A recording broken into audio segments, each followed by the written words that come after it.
आणि त्याचं हे फळ मिळालं असं मला वाटतं.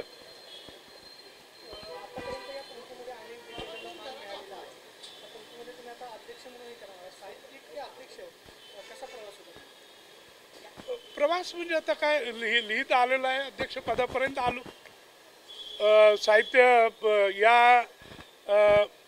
साहित्याच्या दरबारातले उत्तम सिंहासन आहे.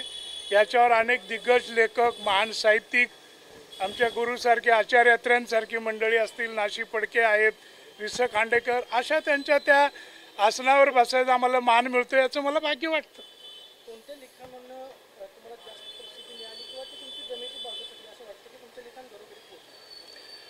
आता लिखाण माझं सर्व लेखक जो लिहितो, आईला आपलं मूल, प्रत्येक मूल आपल्याला आवडतं, तसं माझ्या सामाजिक कादंबऱ्या, पानिपत वगैरे असतील, या सगळ्यामध्ये मला लस्ट फॉर लालबाग ही कादंबरी खूप आवडते. साहित्य संमेलन म्हणलं की वाद होतात. तुमचं नाव जाहीर झाल्यानंतर सुद्धा काहीशा प्रमाणामध्ये वाद सुरू झाला आहे. काही संघटना आहेत त्याने तुमच्या नावाला विरोध दर्शवला. नाही, आता मग त्याचं कारण त्यांनाच विचार, मी काय सांगणार. मी एवढंच सांगेन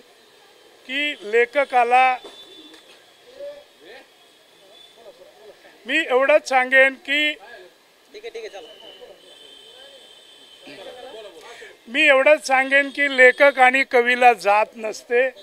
लेखक आणि कवीला धर्म असतो, तो म्हणजे मानवतेचा धर्म, आणि मानवतेची पूजा ही लेखकानं करण्याची मुख्य पूजा असते. तुम्ही असं सांगितलं लेखकाला जात धर्म नसतो, पण तुमचं एक स्टेटमेंट मध्यंतरी खूप व्हायरल झालं, त्याच्यावर ट्रोलिंग पण झालं की कमी बुद्धीच्या माणसाखाली मला काम करावं लागले केवळ दाखला नसल्यामुळे.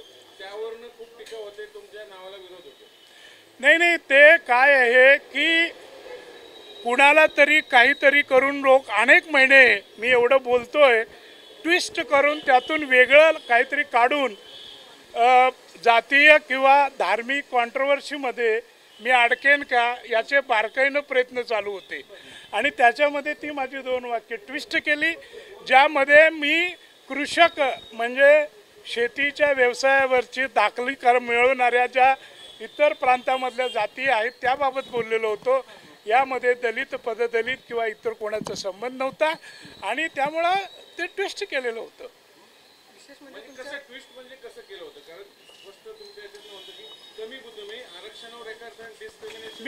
मी बोलताना आरक्षणावर मी बोलत नव्हतो.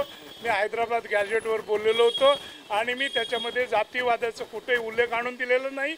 उलट हैदराबाद गॅजेटचा मुद्दा मांडताना हे आकडे फक्त मराठा समाजाचे नसून ब्राह्मण, कुणबी, चांभार, कुंभार, अगदी पुण्यातल्या त्या आपल्या बुधवार पेठेपर्यंतचे आकडे आहेत, चायनीज डॉक्टरपर्यंतचे आकडे आहेत, सगळ्यांचा उल्लेख केलेला आहे. मी फक्त मराठा जातीचा केलेला नाही.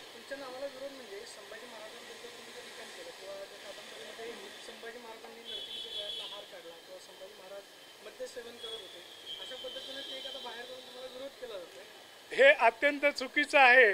2006 साली माझी संभाजी कादंबरी आली. संभाजी कादंबरी घराघरामध्ये पोचली. 2 लाखाहून अधिक त्याच्या प्रती खपलेल्या आहेत.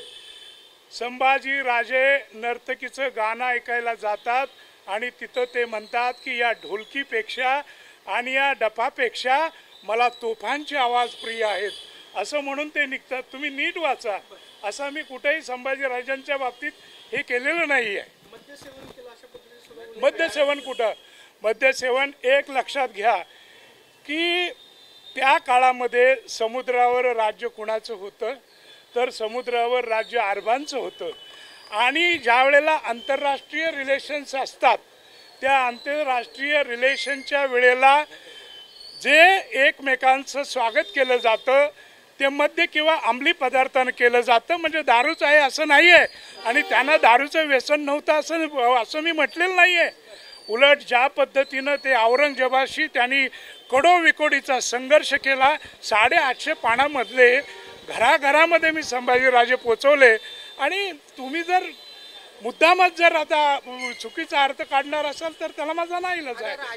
आधीच तुमचं संमेलन होतंय, तर आता तिथला विरोध आणि या सगळ्या या पार्श्वभूमीवर मद्यपान आणि याच्या मद्यपान मी म्हटलेलं नाही. मद्यपान संभाजीराजेने केलं असं मी कुठेही म्हटलेलं नाही.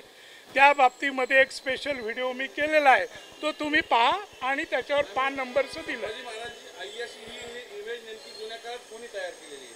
आता तो तुम्ही अभ्यास करा, तुम्ही मांडा. आता मी कशाला सांगू? युवा साहित्यिकांविषयी तुम्ही काय सांगाल? हा, युवा साहित्यिकांना तुम्ही काय सांगाल, काय संदेश द्याल? युवा साहित्यिकांना मी असं सांगेन की आपण, आमच्यावर आता जबाबदारी आहे, कारण आंतरराष्ट्रीय झालेल्या संशोधनानुसार प्रत्येक युवकाचा किंवा साधारण माणसाचा वेळ 24 तासापैकी 4 ते 5 तास हा मोबाईलवर जातो आणि रील वगैरे पाहिलं जातं.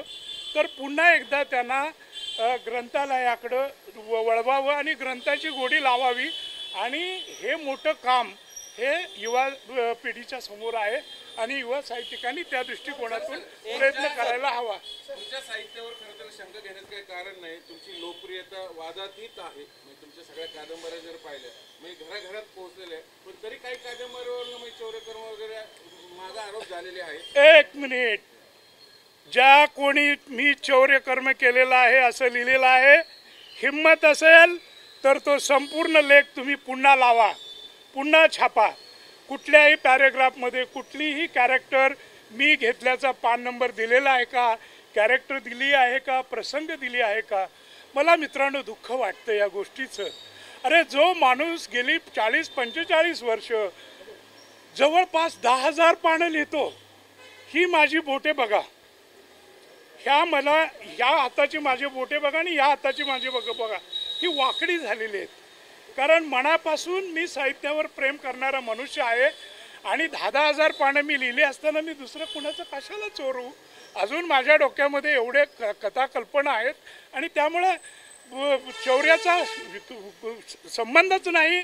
उलट लस्ट फॉर लालबाग ही कादंबरी ज्या वेळेला आली त्यावेळेला 2 महिन्यामध्ये राजहंस प्रकाशननं काढलेली कादंबरी, त्याच्या 3 मोठ्या आवृत्त्या खपलेल्या होत्या आणि कोणाला तरी स्कॅन्डल करायचं होतं, त्यासाठी कोणीतरी नातेवाईक उभा केला.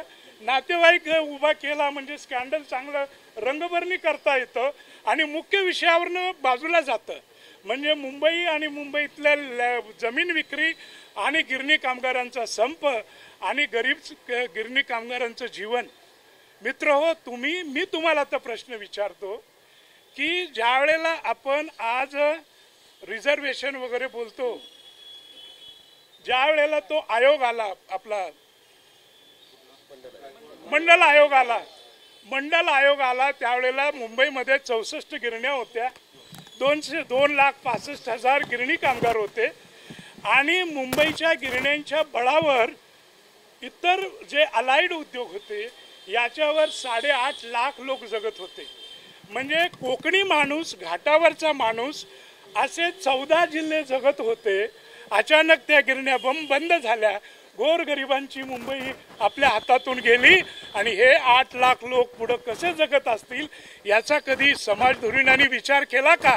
आणि तो विचार मी लस्ट फॉर लालबागमध्ये मांडलेला होता आणि त्या धाडसाचं मला म्हणजे हे सगळ्या गोष्टींना तोंड द्यावं लागलं. पण मी सत्याच्या लेखणीचा पाईक आहे आणि मी असाच जे आहे, जे जाणवतं गोरगरिबांचं, श्रमिकांचं दुःख ते मांडत राहणार आहे.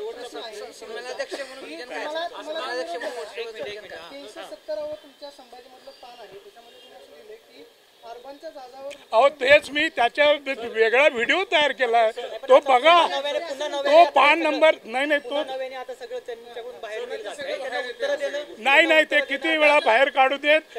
संभाजी राजांनी मद्यपान केलेलं नाही, त्यांना शोक नव्हता. औरंगजेबाला घाम फोडण्याचा त्यांना शोक होता आणि ते मी पानावर मांडलेलं आहे.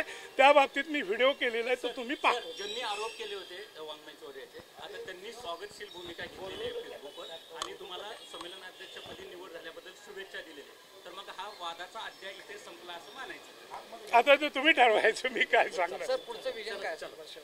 पुढचं विजन माझं असं आहे की काहीतरी साहित्य संमेलनाचा अध्यक्ष झाल्यावर पहिले 4 महिने सत्कारात जातात, नंतर विविध गावांना भेटी देण्यात जातात.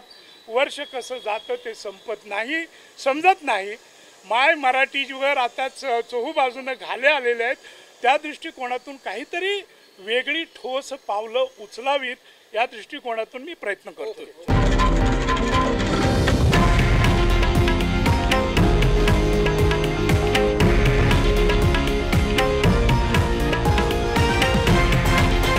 हे आहे देशातील नंबर 1 न्यूज नेटवर्क आणि आपण पाहत आहात TV9 मराठी, एकमेव.